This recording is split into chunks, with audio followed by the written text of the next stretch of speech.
जा रही है, जा रही है। हाँ, आगे वाले बोल रहे हैं, पीछे वाले नहीं बोल रहे। अपने बड़े भाई आदरणीय पूर्व प्रधान दिलीप जी से ये कहूंगा कि अपनी इस मातृ धरती पर जहां से मैं कुछ सीखा हुआ हूं,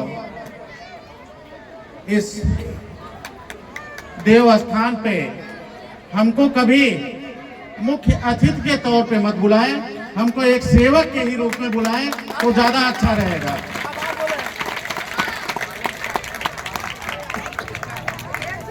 और सेवा करने का जब जब अवसर मिलता है तब तक मैं अपने को धन्य मानता हूं। मेरा आग्रह है इस समिति से कि कभी भी हमको मुख्य अतिथि के तौर पे मत बुलाया किया कीजिए। श्रद्धा, भक्ति, दैवी उपासना के भारतीय परंपरा के से प्रकाशित देव दीपावली और कार्तिक पूर्णिमा के इस शुभ अवसर पर आयोजित भुवनेश्वर धाम की सरजमी पर इस कार्यक्रम में उपस्थित मेरे बड़े भाई परम आदरणीय पूर्व प्रधान दिलीप जी, साथ ही साथ समाज सेवी, कर्तव्य के देवदूत, निष्ठा भाव और समर्पित सेवा करने वाले ऐसे बड़े भाई कतवारू बिन जी, और मंच का संचालन कर रहे मेरे छोटे भाई पूर्व प्रधान घाटमपुर ग्राम सभा के रत्नेश पांडे जी, जिनके विषय में मैं बराबर अच्छाइयों को सुनता रहता हूं, आपकी कर्तव्य परायणता को सुनता रहता हूं कि आप अपनी ग्राम सभा को एकदम बिल्कुल सजा दिए हैं। मैं आपसे बहुत अभिभूत हूं, मैं आपसे सीखना भी चाहता हूं। और इस देव दीपावली के कार्यक्रम में Shri Vishwanath group of institution के हमारे सहयोगी गण, छोटे भाई अतुल जी, मनोज जी, संदीप जी, अभय जी, पंकज जी, हेमंत जी, साथ ही साथ हमारे सम्मुख बैठे हुए क्षेत्र के सभी सम्मानित गण, अतिथिगण, मातृशक्ति के रूप में बैठी हुई हमारी माताएं बहनें, भाई बहनों, और साथ ही साथ इस कार्यक्रम में उपस्थित पत्रकार बंधु, पुलिस प्रशासन, और जिस मंच पे खड़ा हुआ हूं उस मंच का सरोकार करने वाले पवन नृत्य कला मंदिर के इस ग्रुप को Shri Vishwanath group of institution कला सुल्तानपुर की तरफ से हार्दिक स्वागत, अभिनंदन एवं सादर प्रणाम करता हूं, साधुवाद देता हूं, अभिनंदन करता हूं। जय श्री राम, हर हर महादेव। प्रिय साथियों, आज इस पावन पर्व पर जो मैं आयोजन देख रहा हूं, इससे मैं इतना अभिभूत हूं, और मेरा दुर्भाग्य रहा कि मैं अपने कार्यक्रम से लगभग आधे घंटे विलंब से यहां पहुंचा। मैं क्षमा प्रार्थी हूं इस समिति से कि मैं समय से नहीं उपलब्ध हो पाया, यहाँ शरीक नहीं हो पाया। मैं कोशिश करूंगा कि जब जब भी यहाँ कार्यक्रम होगा मैं समय से आता रहूं। मैं सुल्तानपुर चला गया था और मैं आप समझ लीजिए कि जो 100 की स्पीड से मेरी गाड़ी चलती है, आज मैं 140 की स्पीड से यहाँ पहुँचने की कोशिश किया, तब भी मैं, आप समझ लीजिए कि आपके बीच में आधे घंटे लेट से विलंब से पहुंचा। प्रिय साथियों, देव दीपावली है, कार्तिक पूर्णिमा है, ये ऐसा पावन पर्व है। अभी मैं एक नाट्य मंचन का उसका स्वरूप मेरे सामने सजीव चित्रण दिखाई दिया इस स्टेज से कि त्रिपुरासुर जैसे भयानक महाराक्षस तीनों लोग को बिल्कुल लोगों में खरमंडल सा मचाया हुआ था, किसी को जीने नहीं दे रहा था। सभी जितने देवतुल्य ईश्वर भगवान सभी लोग थे, सब परेशान थे और परेशानी की स्थिति में भगवान शंकर जी के पास आए, कहे इस अत्याचारी को, अगर इसके अत्याचार को आप खत्म नहीं करेंगे तो हम लोग जी नहीं सकते हैं। आप समझ लीजिए तीनों लोगों में उसने जो अपना अत्याचार पैदा किया हुआ था, कार्तिक पूर्णिमा के ही दिन भगवान शंकर जी ने उसका वध किया था। तभी से जो पूरे साल जो 12 पूर्णिमा हमारे बीच में पड़ता है, प्रतिमाह एक पूर्णिमा पड़ता है, अधिक मास लग जाने से 12 की संख्या 13 में परिवर्तित हो जाती है। लेकिन कार्तिक पूर्णिमा को इसलिए हम लोग दीपक जलाते हैं, देव दीपावली मनाते हैं, उसका भी एक कारण यही था। देवदास जैसे राजा, प्राचीन नगरी काशी में के राजा दियोदास जी उस समय अपने कार्यकाल में ऐसे ईश्वरों को, ऐसे भगवानों को, ऐसे देवतुल्य लोगों को काशी में प्रवेश वर्जित कर दिया है।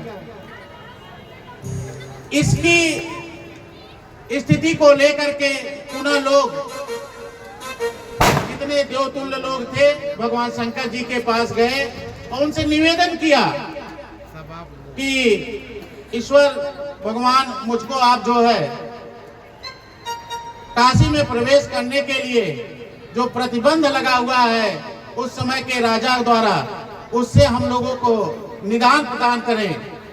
और दूसरे रूप में भगवान शंकर जी ने पंच घाट पर आकर के भेष बदल करके जब अर्चना और पूजा शुरू किया, उस समय उस राजा को पता चला कि भगवान शंकर जी भेष बदल करके पूजा कर रहे हैं। उन्होंने तुरंत उनसे क्षमा मांगा, कहा महाराज मुझसे जो भी गलती हो गई है प्रभु हमको माफ कीजिएगा। उसी समय जिनके प्रतिबंध लगे हुए थे देवतुल्यों का, उन्होंने काशी में आज ही के दिन प्रवेश किया और प्रवेश करने के बाद आप समझ लीजिए उन घाटों पे दीपक जलाए, तभी से देव दीपावली का आगाज हुआ। साथ ही साथ 1915 में एक उत्सव के रूप में पुनः मनाया जाने लगा देव दीपावली को, और धीरे धीरे वो उत्सव जो है महापर्व का रूप ले लिया। यही देव दीपावली और कार्तिक पूर्णिमा के पवित्र पावन रूप का यही तथ्य है, मैं जो आपके सामने बताया। प्रिय भाइयों, मेरी भी इच्छा करती है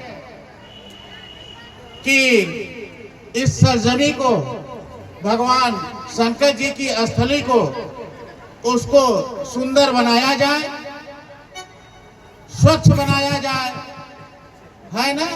लोग अभी माननीय विधायक जी एक शब्द कह करके गए हैं, उन्होंने कहा सत्यम शिवम सुंदरम, जहां शिव है वहीं सत्य है, वहीं सुंदर है। और जब ऐसी भावनाएं हैं तो क्यों ना इस स्थल को हम लोग सुंदर बनाएं और स्वच्छ बनाएं।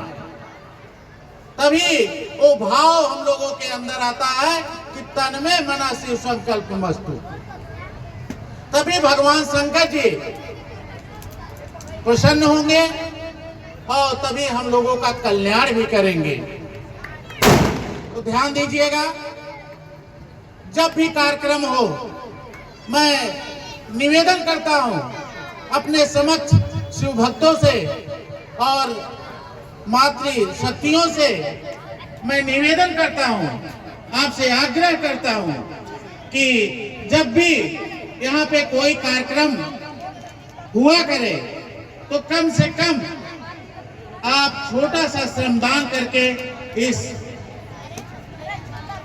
स्थान को, इस परिक्षेत्र को आप कूड़ा मुक्त जरूर कर दीजिए, सुंदर जरूर बनाइए। ध्यान दीजिएगा, 2 अक्टूबर को हम लोगों ने एक प्रण किया हुआ था, एक लक्ष्य बनाया हुआ था कि इस बार सबसे ज्यादा सफाई अगर कहीं होगी तो हम अपने इस देवालय में आकर के करेंगे। प्रिय साथियों, आपसे बताऊं, मैं 6 घंटा झाड़ू लगाया था खुद अपने हाथ से, और 1.5 ट्रक कचरा मैंने जेसीबी लगवा करके ट्रक में लोड करा करके, ट्रॉली में लोड करा करके उसको यहाँ से गंदगी को मुक्त किया था। नालियों की अपने हाथों से सफाई किया था। ऐसा नहीं कि हम जानते हैं कि जब तक हम अपने देवालय को सुंदर नहीं बनाएंगे तब तक हम अपने घर और समाज को सुंदर कभी बना ही नहीं सकते हैं। और जो भी आस्था के रूप में हमारे संस्थान का 10%, 5% आस्था के रूप में कहीं न कहीं उसका निर्माण आपको बराबर देखने को मिलेगा। जिस मंच पे खड़ा हुआ हूं, यहीं पे बैठ करके जिस दिन मैं सफाई करवा रहा था, खुद कर रहा था, उसी दिन मेरे अंदर एक आस्था आई कि क्यों ना इस रंगमंच का एक रूप दे दिया जाए। और मैं आपसे कहना चाहता हूं, ज्यादा से ज्यादा 1-1.5 महीने में इस रंगमंच का आपको भव्य रूप देखने को मिलेगा। निस्वार्थ, कुछ ऐसा नहीं है। और अपने जो ये सरोवर है, सरोवर का भी सुंदरीकरण होगा। तदुपरांत शिवरात्रि से पहले हमारे इस देवालय का रंग रोगन होगा और साथ ही साथ संबंधित जितने भी मंदिर हैं सभी का एक ही रंग में रंग रोगन होगा।